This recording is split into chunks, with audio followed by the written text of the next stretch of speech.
What's up, guys? Hey, it's Watto. I've got a very cool next interview with Derek Hynd. Basically, let's call it the life of Derek Hynd and Derek Hynd's opinions on all things surfing, pro surfing, and it's super fucking cool, actually. And we shot it up at in between the pass and Watergoes, and it was a really beautiful day, and it's super sick. And I want everybody to have a watch and have a listen and enjoy. And it's very, very, very groovy. It's food for thought, to say the very least. Peace out, guys. It's quite interesting, Desmond. Earlier, you when we were walking up here, you were telling me about we're talking about Rasta. What's your take on Rasta from his younger days through to now, and his surfing compared to other professional surfers? And is he indeed in a league of his own? Yeah, well, that needs some pondering, or even, as Jethro would say, some ciphering. I think had professional surfing never started, there's a good chance that Dave would have ended up being the norm, not the exception to the rule. The way he thinks is the way all surfers, or the majority of surfers, could have thought had money not jumped into the equation.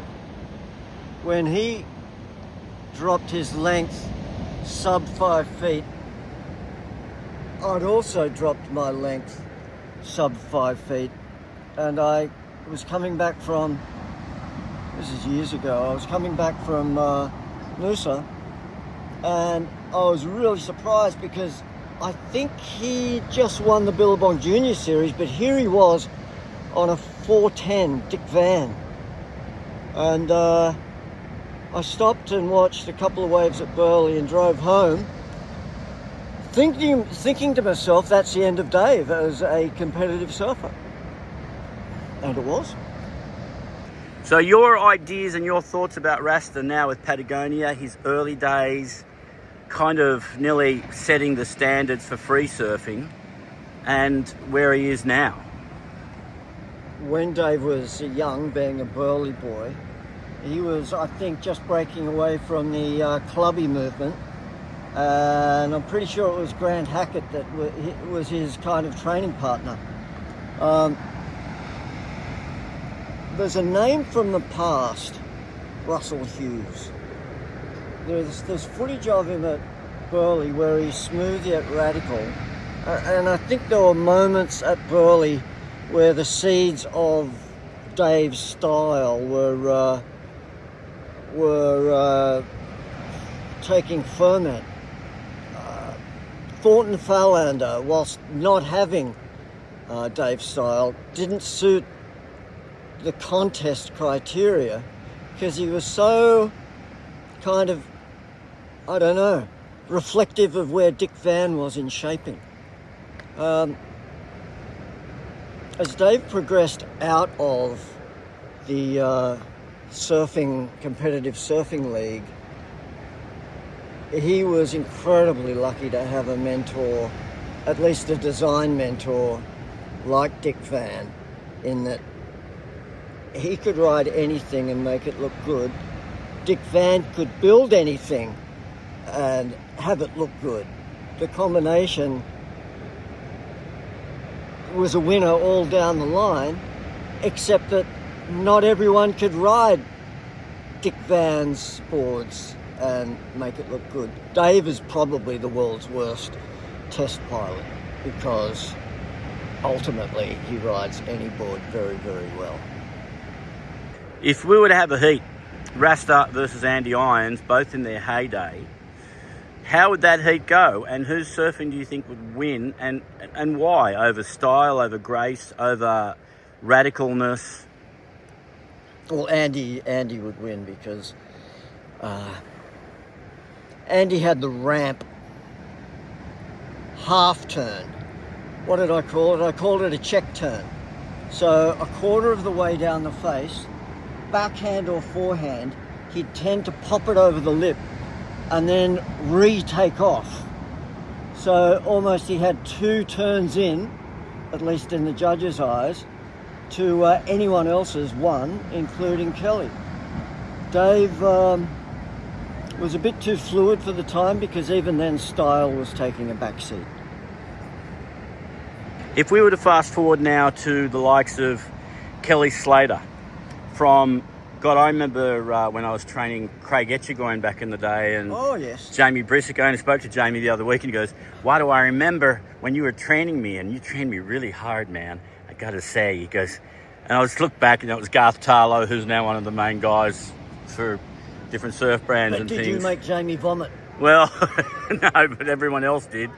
There were some hilarious people there. Even Jeff Booth I spoke to, he goes, what, I remember the days when you were training me? Man, Jamie, it was hilarious. But I remember there was a competition at Salt Creek. Oh, Kevin Billy's hometown turf. And Craigie said, there's a kid that's about to go out called Kelly Slater. And he's an incredible surfer. And he said, let's go and watch him. And I'll never forget, he just went across in front of it was a Bud event, PSSA event, and he was the most incredible surfer then. So if we were to go from that moment in time to, 11, Kelly Slater, what made him such a progressive surfer? What makes him, and is he still progressive, or is he one of the more boring humans on earth? Sometimes I think he can be. I think, like when I look at his clothing brand, I see it as being, I don't know, a bit, if I had to say what's his style of clothing, I'd say it's country road. And that's fine, but as a surfer? 2 words, East Coast. And then beyond that, Florida. An entity unto itself for surf fever and for fashion. You got to remember that the Slater brothers, along with a whole crew of guys, they were prime time Sebastian Inlet. And Sebastian Inlet on its day, though I never got to see it good because apparently the jetty wall changed. On its day, it was the ultimate testing ground for any competition surfer, with wedges linking all the way down the beach.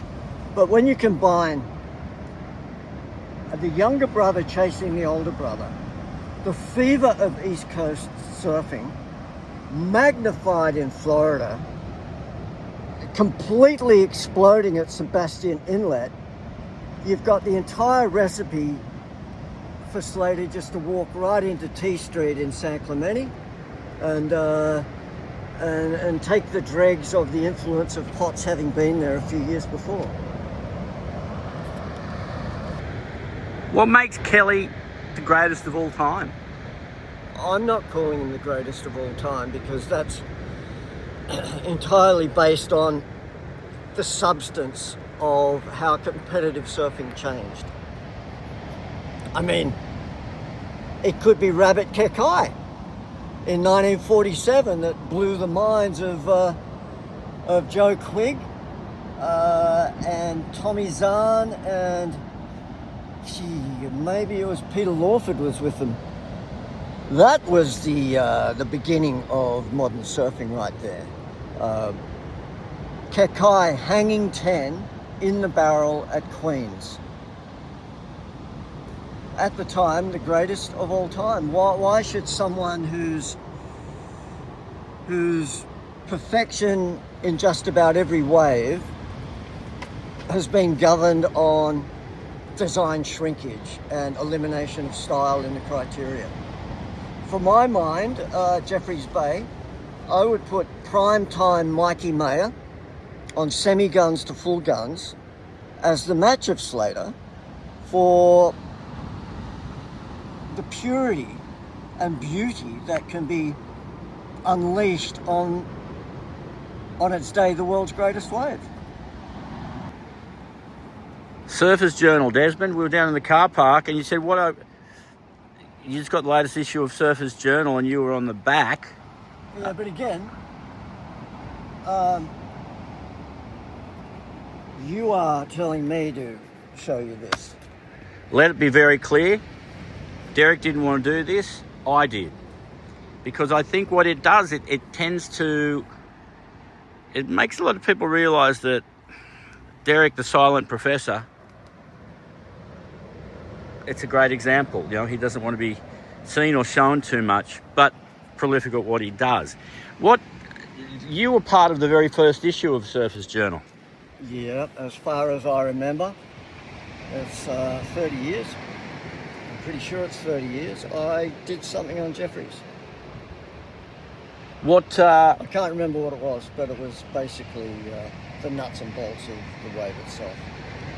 And what do you think about Surfer's Journal now? Like when we give depth, if you were to sort of say, okay, there's tracks, there's Surfer's Journal, there's Surfer, you know, etc. Where does Surfer's Journal sit? Well, I think it sat perfectly up until about 6 years ago, when they started packing a little bit too much in. I know that they get a lot of submissions, like arguably hundreds, and they can't fit it all in. So I think they really respectfully need to draw the line, reduce the advertisers, and just create a more sustainable economy of scale based upon less is more. John Bilderback got 8 pages for a retrospective when it should have been 18 pages, all to fit in more content. And at that point, I think they jumped Fonzie's shark. Why has nearly every surfing magazine gone from 200 pages to 60 pages in the past 10 years? I'm unaware of that because I really don't look at mags. Yeah, I mean, you grab a Tracks magazine now and it pinches in 2 fingers. It's probably 3 centimetres thick. Well, I don't know about that, but it's, I guess, perhaps the paper version is a minor reflection of the massive underbelly of its own online publication, which could be the one drawing in all the revenue.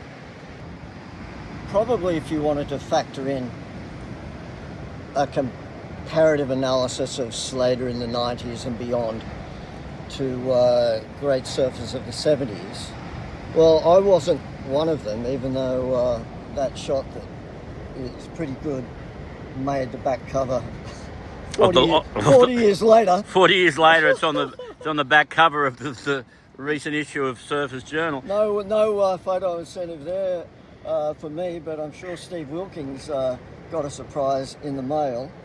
You'd find that unlike Slater being influenced directly by Curran, partly by Potter and remotely by Bugs, right then you had the Bertelsmann, Kealoha, Buttons and Liddell blazing such an alternative path that was semi-dismissed by judges. It became perversely more inspiring to, let's switch back to the East Coast or go to Japan, when the 4 most obviously out there radical surfers turned up for shop promos, and people would leave those promos going, I want to surf like never before. Kind of like the surf movies where you'd wake up at dawn and be desperate to go surf like BK. Slater had a springboard to jump from that stemmed from those Hawaiians. But in the moment, with Al Merrick, it was most definitely the inspiration driven by current and derived by Al introducing all those boards to little flicky things. If we were to jump into the realm of shaping, and you mentioned a second ago Al Merrick, and I was just watching the recent social media content with Jack Robinson, and he's got 10 new boards for the Bonsai Gold Coast Pro, and they're all about a half-inch difference. Poor bastard. And I nearly felt guilty for his whole place where he is in his surfing career, because I'm quite sure at the moment he's not just being a surfer, he's been thrown into part of a machine. And I guess Sorry, mate. Yeah. This is where I am right now. Has Jack won a world title yet? Has he won a world title? Do you know?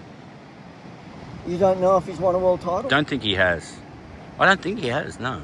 Well, is he the new Taj Burrow? Being tossed so many boards, he can't have time to get his head around anything that's remotely, completely magic. Maybe he is an ex-world champion already. He should be by this time. I mean, when you compare Jack Robinson as a package to Gabriel as a package, Jack is the closest thing to current that you're ever going to get in the modern day. So if you were to gauge Gabriel as, I guess I see it differently. I've worked with Gabe, and I've worked with Gabe's trainer, Alan Menashe, and in Brazil, and spending a lot of time there. And the whole Brazil Storm is very interesting, because I never call it the Brazil Storm. I nearly call it a Brazil Rainbow, because they're full of so much fucking passion that half the time the coldness of the general populace, most of the time, they don't get it. They don't understand a good hug. They don't understand how important winning is. And Brazilians know that from ground up. Well, sociologically, they have to win. I would say to you that you've got, in a nutshell, the parallel between US East Coast focusing on Florida and Matt Keckley starting the whole design thing with Kelly, to the Brazilian social morass / jungle. The passion and fever just explodes when they get anywhere else. And with Floridians, it was Hawaii, such as Jeff Crawford, and initially California, T Street with Kelly. If we step into Brazil for a moment, we were talking, we were chatting earlier about Revista Trip magazine, and you pulled back a historic moment. Can you just kind of breeze through that for me a little more? Because it shows depth of journalism and surf journalism before a lot of, I think, Brazil's surf industry even really grasped the depth of it all. Trip magazine, until Beach Culture came along in the late 1980s, was the best magazine that I'd ever seen. It, to me, it ranked alongside Life magazine 1940s. It was so groundbreakingly left-wing in a right-wing society. It broke ground all over the place. And it fed a Latin pride for being, I don't know, so artistically leftist. That was reflected in the style of Fabio Gouveia. I don't think Trip magazine could work as well had it been born in the age of non-style, which was created by abundant QS events held in crap surf that led to surfers appearing on the CT. If we're to incorporate Brazil surfers now and the Brazilian surfing industry now, and you were talking earlier, we're talking about sponsors and social content, and you look at people like Gabrielle, who, when I'm in Brazil or when I'm around that area, one of his best friends is Neymar, the soccer player, and there's a power and a dominance of surfing in Brazilian surfing now, in Brazilian sport, where surfing has taken over car racing, and it's pretty well soccer and then it's surfing now. In the 80s, when I was first in Brazil, surfing was a distant fifth. Volleyball may have been first or second.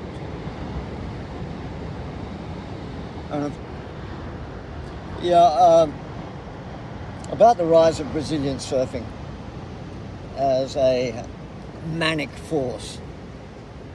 There was, I was lucky enough to get to speak to two of the Gracie brothers, Rickson and Relson, 20 years apart, and they told the same story of heading north at Ipanema because they saw action up at Arpador, and they must have been on a training run, probably all of them with their father in their gis and stuff like that. And they saw the surfers coming in and doing, magical arcs on waves. And this being the age of a young Daniel Friedman, for example, who was a completely lovely surfer. So they came out into the water and got in the way and didn't mean to get in the way, and so started a bit of a Barney in the water. And the surfers, after having been put in their place, kind of went, "Whoa, what was that all about?" And they went, "Well, we didn't mean any problem, but you got to tell us when we are being a problem, if you get my drift." So it was as simple as the surfers then saying, "Oh man, if you could only help us, we're copping grief in Hawaii, particularly at Pipeline. Can you help us out?" And that was the seed of Jiu-Jitsu in Hawaii, which is reflective in Holloway right now. Step into that a bit, because that's super interesting, because Jiu-Jitsu on the North Shore, you've got like BJ Penns and all of these different people, and That's right. And I think, you won't, if you go to pipe around there or the North Shore area, there's more people that do Jiu-Jitsu probably than surfing. Well, Relson was the brother who started Hawaiian Gracie Jiu-Jitsu. He was given the task, get over there and start it. And at that time, the black shorts were starting to truly dominate, and the boss, no need to go into names, was headhunting him all over the North Shore, because there'd been a few instances of his boys being put down, on the sand. And he wanted to put this obviously huge Gracie brother in his place. Well, I mean, Relson wasn't that big. In fact, he was relatively small compared to this one chap, but they became pretty good friends because obviously they could help each other out. You allow my friends to get waves, I allow you to know true self-defense. Professional surfing today compared to 10 years ago, is it better or worse? And is the judging system better or worse? I don't know, I don't watch it. I know you don't watch it, actually, but I tell a lie. Last year I tuned in for one heat, which was Geordie's first heat at Jeffreys Bay, in which his first wave got so low-balled and he consequently lost that I went, yep, nothing's changed. And then I turned it on again this year for one heat. And again, it was Geordie, this time at Margaret River, because I love his surfing. And these fuckers waited until the wind was light on shore at Crumbly rights at Margaret's to throw him out, and you could tell after his first top turn he just went, the year's over. If we were to say fuck the politics, what's your opinion of WSLL? It shouldn't be there. It's built on a model designed to lose money, not make a fortune. If you are beholden to a billionaire with a cunning accountancy scheme, is this purity of surfing?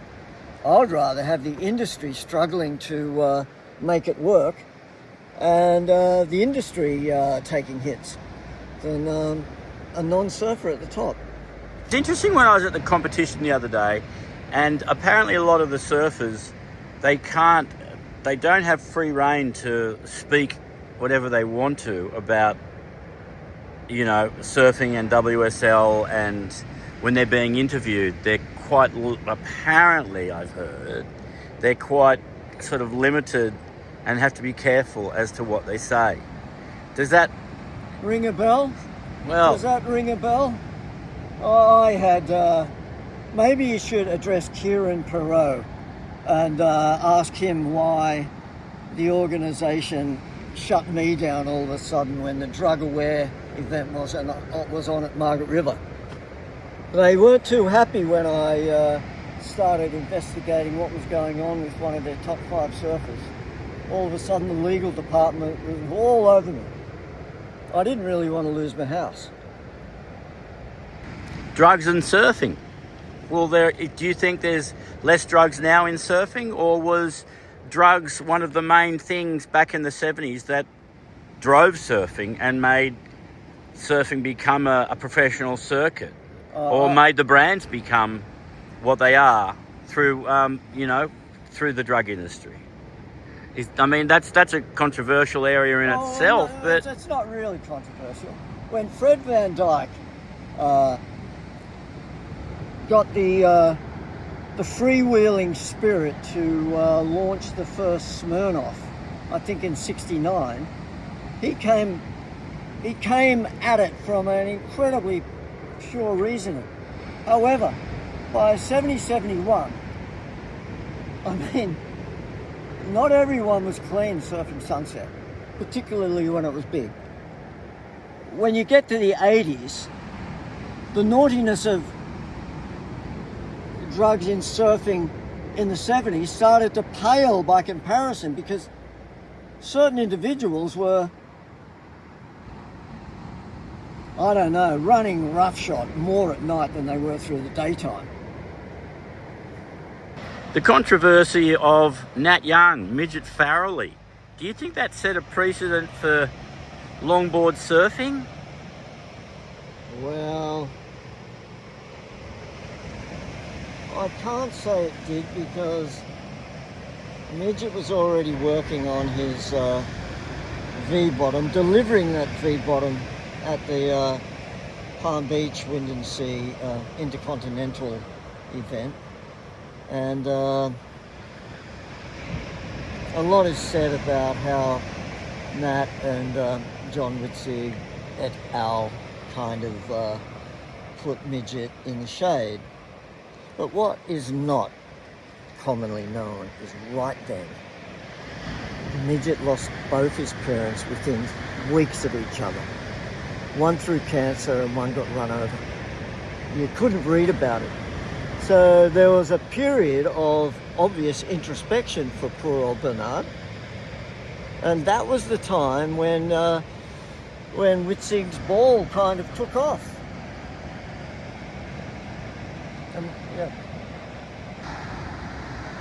There's a huge amount of controversy, and there still is, about equal payment of women and men in surfing. Is this an area that you even have comment on, or how do you feel about that? My only comment is that the business model is designed to hurl money at the was designed to hurl money at the WSL. Not necessarily. because of the sun line that stretches from the Twin Peak, there, Wollomban out there, through to Mount Lindesay beyond there, all the way to Uluru, certain gifted kids going back thousands of years went walkabout, sometimes for 18 months, just on the sun line to get there and back. I'd spent quite a few years, and every now and again you'd see the at least twin fighters coming up from Williamtown at Newcastle, and they'd bend underneath the lighthouse, and they always seemed to bend around Julian Rocks and head towards Wollomban Mount Warning. And that got me thinking, why are they doing that? And that's because when you line them up, Chincogan and Julian Rocks just sit perfect. And that got me thinking about the sunline. And when I asked an older uncle fella about it, he looked at me and he just went, "Oh, not bad for a white man." Because it's true about this sunline. People talk about songline, but the sunline here has more bearing. At least that's my contention. What's up with that photo on the back of Surfer's Journal? I mean, it's a fucking beautiful photo, and I remember, you know, when we were growing up, you were, you know, a little bit older than me, but I remember all the boards that you used to surf, and you've always got a history to your boards. What's the history behind this one? Yeah, well, that's not such a commonplace story, but Terry Fitzgerald had the shits with me running the risk of just becoming a fast skater as a surfer. So he reduced his sunset gun. Reduced it all to a 511 and put me on that, but with boxed twin fins, sat back, that held in, with his down rails, sharp fluted rails, and set me out on that thing. And I ended up, that was by the time of this shot, it was an old beaten up board, but because of its narrowness, it held its speed in an arc. And Steve Wilkins, who surely mentored Jeff Devine and Art Brewer, lovely bloke, he just took that shot. It never got published, and lo and behold, 40 odd years later, it gets a run. Down at the competition the other day, DH, I looked around. It was packed. There's people everywhere. It was actually a really fabulous vibe. But there wasn't one surfing brand anywhere to be seen. What does that suggest to you?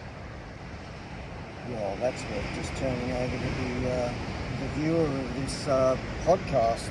Ask them what it says about surfing. I'd start with the theme of purity, and then go rapidly south.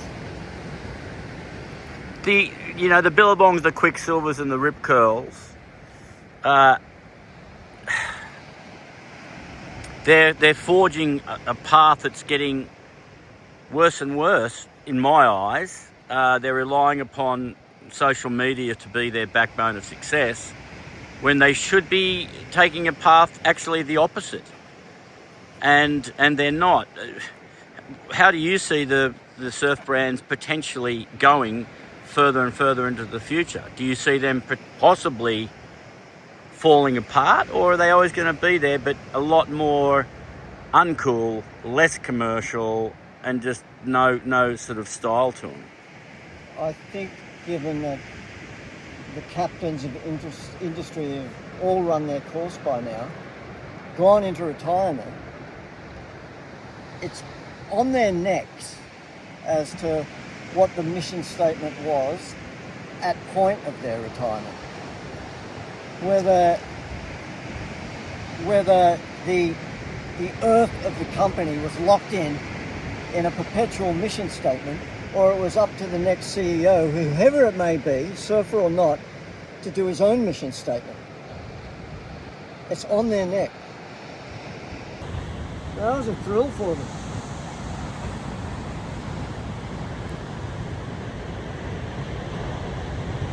Derek, Stephanie Gilmore winning the recent event. How do you feel about that, taking into account that, you know, her number of world titles? I feel great that she won it. I've been disconnected from the tour for a lot of years, but God help me if line and style doesn't come back into the equation if Stephanie Gilmore wins an event. All power to her. The other surfer, I think, have you been watching anything at all of likes of Caitlin Simmers? Is Caitlin Simmers the young American girl? Is she the one that Stephanie beat in the event earlier on? I think she did. I think she smoked her. Smoked her. I think I said this yesterday. Yeah, I think she did. I think it was nearly like a 17 she had to get, Caitlin had to get. It was, listen, that result up there with Stephanie winning, Geordie doing so well last year in Waves of Consequence, it's a clarion call to change the game while you still can. Deliver great surfers for great waves. Get rid of the flotsam. Say thanks for coming. Here's a little bonus. New career, please. Why has surfing become one of the biggest sports in the world? I think it's one of the biggest sports in the world in its own mind, listen, it doesn't hurt when Brazil has best friends in Neymar and Gabriel. But guaranteed they wouldn't be best mates if neither were billionaires.